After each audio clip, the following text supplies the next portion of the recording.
Hello, and welcome to the first video in my mini-series explaining how we made Top Cut for the Smogon low-tier draft tournament. Instead of going over each one of these games individually, post-comming, and saying I knew every single set that was coming, I thought it would be a little better to go over these games and just show off a couple of the sets I brought that worked, and kind of a theme to each of the battles. So for this video, we're going to look at our first two battles. Our first battle is against Quagsire Ultrastan. His name was also Mini Ben. The first of kind of three lessons that I learned from this first week's battle was honestly, Swiss matchups are a mixed bag for week one. You're getting scrambled among people who've never really played in tournaments before or people who are fairly new to draft. So I'll put my opponent's team on the screen. It's definitely more of a meme team. So he's got both the Claude and the Quagsire. He's got both of the Apple evolutions, and then he also brought Ditto and Espy onto this matchup. But, you never know when a meme team is going to suddenly be a really competent player that's trying to catch people off guard and make them under prep. So I did still try to prep fairly decently for this battle. So the second lesson I would take from this battle is just typings, honestly. My opponent's typings tended to have a lot of shared weaknesses, and most notably, he didn't have a single Pokemon that resisted or was immune to normal types, so I was able to take advantage of that, which we'll see shortly. I think that keeping in mind that you want some resistances to each type where you can fit it while also not being weak to common coverage would make a lot of sense. So if your whole team's weak to ground, you have one flying type to cover that, and then suddenly your one flying type's weak to rock. That's really common coverage on Pokemon that get Earthquake. But in this battle, we're seeing the power of Terra Normal, Choice Specs, Modest, Dunsparce, and this is my favorite moment because my Dunsparce was 4 normal moves. So I knew that I could always wall myself against Ditto with Mismagius. So the third and final lesson from this first matchup is taking advantage of Ditto. I did that with a couple of Pokemon on this team. I know that my Talonflame only knew, I think, Brave Bird and maybe U-Turn, so Magneton always walls it. And then my Dunsparce, while being my win condition for this first battle, it only knew normal moves because I really didn't need any of the coverage. And that means that as long as my Mismagius has 1% health, I can always switch it in to his Ditto, stealing my Dunsparce. That's also why I brought Substitute on Gallade, because you set up, you're ready to win, and it can just sweep you right back. So always respecting that Ditto can show up. It's probably going to be Choice Scarfed, and it's going to learn a lot about your sets as it switches in and out, like my opponent's doing now. It's important to be able to cover for every possible Pokemon it can become, so that you don't only check your opponent's team, but you check your own as well. So we clean up this match. I will be keeping a running tally of games played as well as kills and deaths on each of my specific Pokemon, just so we have an idea of who's doing well, even though I know some defensive Pokemon don't really shine when you're just showing off KD. And this match is quickly coming to an end. My opponent's kind of pivoting around, but Dunsparce blew up his core very quickly. Magneton finishes off the Appleton, and then I know that I can safely go into Dunsparce and then pivoted out into Mismagius, and we do win the first battle. So for our week 2 match, it was actually a little bit awkward because we both had Gallade and we both had Mismagius, and Ditto battles like this are really difficult for me historically because it leads to a lot of frustration about, do I risk a speed tie, do I run more bulk to survive a hit from my opponents like Gallade versus Gallade, and just a lot of unnecessarily difficult prep because you have to guess what your opponent's going to do. And in week 2, when you've only watched your opponent once, it can be difficult to figure out their strategies and patterns, especially because my opponent had a very inconsistent username. In the doc, he's Chiyu later.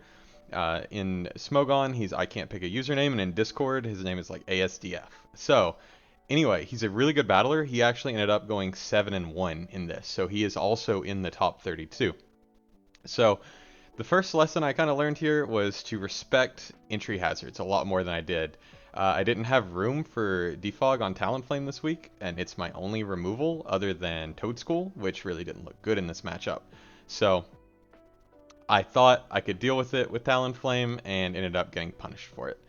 Another thing that definitely threw me off in this matchup was him not bringing the Mimikyu. I thought my team was quite weak to it, but he ended up apparently not seeing it as important as some of his other Pokemon.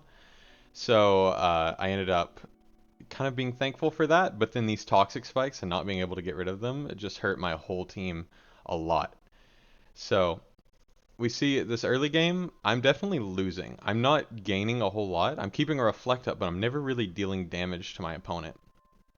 And I'm never setting up hazards of my own, so I'm not making much progress, while my opponent is steadily chipping my Pokemon down, if only 12 health a turn. He's bringing in Cyclozar, he's keeping my Gastrodon threatened because I know Cyclozar gets Power Whip, and he's keeping hazards away using Rapid Spin. So this first part of this battle was really tough for me. At this point, I knew that my only way really to win was to Dunsparce, which is a very common recurring theme in these matches. So I knew that my Dunsparce set could win. I just had to get an agility set up. So he shows sub on Volcanion. I also knew he would bring Terra Grass because otherwise Gastrodon always completely walls Volcanion. That's one thing that I was 100% sure of going into this battle. Everything else, he brought a lot of surprises I didn't anticipate. And this Volcanion is incredibly strong. It almost one-shots Mismagius. So he does a really good job pivoting around. I tried to take the Volcanion, hoping he'd get greedy for a KO with a Destiny Bond. Didn't work. He taunts me, so I can't even Destiny Bond him again the next turn. So at this point, I'm making all the wrong moves. My opponent's making all the correct moves, which is kind of the second lesson of this match, is don't tilt. You always have a chance, as long as you've got one Pokemon in the back that can do something unexpected or can take advantage of your opponent's Pokemon to either outspeed all of them, one-shot all of them, or do something tricky to take down the one thing standing in your last Pokemon's way, then you still have a chance. So I'm definitely not in the driver's seat here. I'm going to lose Gallade. I was really lucky I had a Citrus Berry because I was actually able to 1v1 the Mudsdale with Sacred Sword. And with agility, I know that I can always outspeed the other Gallade, which is how I kind of coped with the Ditto matchup here. And also let me get a Shadow Sneak off before my opponent, even though agility and Shadow Sneak you normally don't see together. But at this point, I kind of throw away Talonflame, you know? Like, I didn't have much else to do. I knew I needed damage on some of his Pokemon to win with the Dunsparce, and at this point, Talonflame goes down. He doesn't set up a sub, luckily. He could have maybe subbed twice there and made things a lot more difficult. The last lesson from this match is speed tiers. I crept Dunsparce to outspeed a Volcanion with no speed, and it worked. I was able to agility before my opponent was able to taunt me. If I had been, I think, 2 speed less in this matchup, then I would have lost on the spot. If I couldn't have gotten that speed onto Dunsparce, it was over. But because I was able to get that speed, now he's in an awkward position. He has Pokemon that resist Ghost, and he has Pokemon that resist Normal, or are immune to either. So at this point, he has to play around, what move am I clicking, and then I reveal Roost. So he can't just forever switch back and forth, taunt me. So he had to make some plays, but also every 3 turns, I can just get another Roost. So at this point, we actually win because of the Throat Spray and the Boom Burst and the Shadow Ball. It's perfect coverage into his team, and we actually cleaned up. So I didn't think I was going to win this one. My opponent, very good. Obviously, didn't drop a single other game after me. So who knows? We might see him again in top 16 or higher if we get there, and if he gets there. But I would love a rematch, but also I'm scared because I know he's going to run speed on Volcanion this time to take advantage. But anyway, one more interesting point to this game, I definitely could have thrown right here. So I was Terra Ghost, it's Terra Preview League. He could have definitely called me Terrasolizing last turn. I had no reason to do it. I just clicked it because why not? And if he had hit Shadow Sneak right there, I still would have lost, which is so funny. But anyway, we ended up finishing up 2-0. I'll put the kills, deaths, games played on screen, and we'll see you tomorrow for games 3 and 4.